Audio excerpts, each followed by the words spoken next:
Assalamualaikum warahmatullahi wabarakatuh. Perkenalkan, nama saya Muhammad Rizal Iwan Fanani dari Program Studi Pendidikan Biologi Universitas PGRI Ronggolawe Tuban. Pada kesempatan kali ini, saya akan menyampaikan hasil analisis jurnal saya tentang gangguan sistem saraf, yaitu jurnal ini berjudul tentang hubungan antara gangguan pola tidur dengan keseimbangan sistem saraf otonom pada usia dewasa muda. Pokok bahasan yang akan kita bahas pada kesempatan ini yaitu identitas jurnal, kemudian tujuan penelitian, jenis penelitian, langkah-langkah penelitian, hasil penelitian, dan kesimpulan. Yang pertama, identitas jurnal. Judul jurnal ini yaitu hubungan antara gangguan pola tidur dengan keseimbangan sistem saraf otonom pada usia dewasa muda. Nama jurnal yaitu Mutiara Medica, Jurnal Kedokteran dan Kesehatan, Vol 19 nomor 1 halaman 1-6 Januari 2019. Dipublikasikan pada bulan Januari tahun 2019 dengan penulisnya Raden Muhammad Fahrur Rozi dan Nurvita Rizdiana. Kemudian di OI-nya 10.18196/MM 190120. Kemudian sumber jurnalnya ini diperoleh dari jurnal umy.ac.id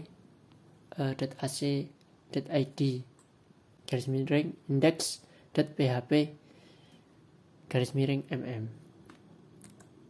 Tujuan penelitian pada jurnal ini yaitu penelitian ini bertujuan untuk mengetahui hubungan antara pola tidur dengan keseimbangan saraf otonom pada dewasa muda. Jenis penelitian yang digunakan dalam penelitian ini merupakan penelitian kuantitatif non-eksperimen dengan desain cross-sectional. Uji statistik menggunakan Spearman Rho. Sampel penelitian 31 orang dewasa muda dengan teknik purposive sampling. Data untuk gangguan pola tidur diambil menggunakan kuesioner, sedangkan pengukuran SDNN menggunakan elektrokardiogram atau EKG. Langkah-langkah penelitian yaitu pertama ada responden pada penelitian ini adalah mahasiswa keperawatan dengan kategori usia dewasa muda dengan usia antara 18 sampai 29 tahun dengan jumlah responden 20% dari total populasi yaitu 156 sehingga didapatkan responden sebanyak 31 responden yang dihitung berdasarkan rumus Arikunto. Kemudian langkah yang kedua yaitu data mengenai gangguan pola tidur diambil dengan menggunakan instrumen dari Jenkins et al. Yang terdiri atas 4 pertanyaan. Kemudian ada data mengenai SDNN atau Standard Deviation of all NN intervals diambil dengan menggunakan EKG yaitu elektrokardiogram dan responden diukur selama 5 menit. Sebelum diukur, responden diberikan informasi untuk waktu makan, kemudian tidak mengkonsumsi minuman tertentu, disarankan untuk buang air kecil atau besar sebelum pengukuran, dan tidak melakukan aktivitas berat. Kemudian saat pengukuran, responden diminta untuk duduk atau tidur tenang bersandar dengan ketinggian kepala tidak lebih dari 15 derajat. Setelah responden siap, maka dilakukan perekaman EKG selama 5 menit. Setelah mendapatkan data rekaman EKG selama 5 menit, selanjutnya adalah melakukan analisis data-data yang diambil adalah THB atau total heart beat dan rata-rata NN. Selanjutnya dihitung berdasarkan rumus 1, 2, dan 3. Selanjutnya dikategorikan sebagai berikut ini. Buruk jika kurang dari 19 ms, kurang atau cukup ini yaitu 20-34 ms, kemudian baik yaitu 35-49, kemudian excellent atau sangat baik, yaitu lebih dari 50 ms. Hasil penelitian dari penelitian ini yaitu hasil uji statistik menggunakan Spearman Rho diberi nilai P sama dengan 0,11 atau P lebih dari 0,05.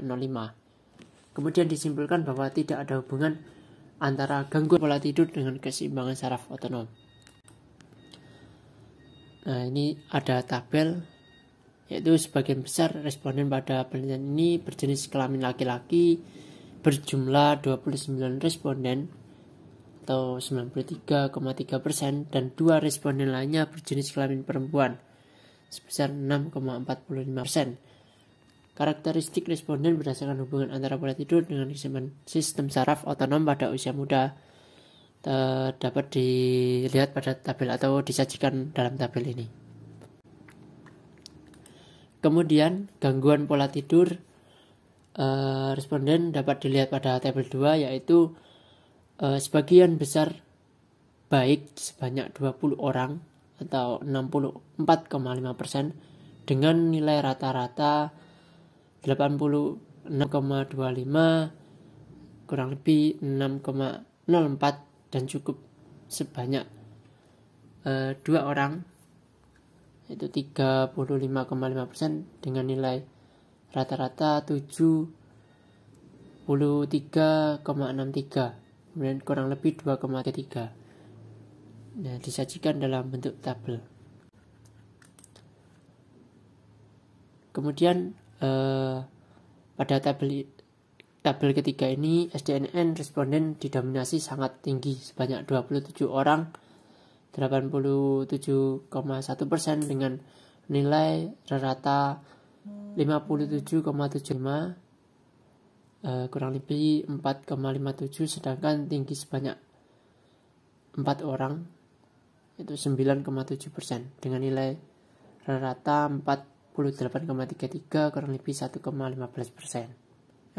1,15. Kemudian pada tabel 4 ini yaitu berdasarkan hasil uji statistik dengan menggunakan uji Spearman Rho, didapatkan hasil nilai P hubungan antara gangguan pola tidur dengan SDNN pada dewasa muda di Yogyakarta adalah P sama dengan 0,11 atau P lebih besar dari 0,05, sehingga dapat diambil kesimpulan bahwa tidak ada hubungan antara gangguan pola tidur dengan SDNN.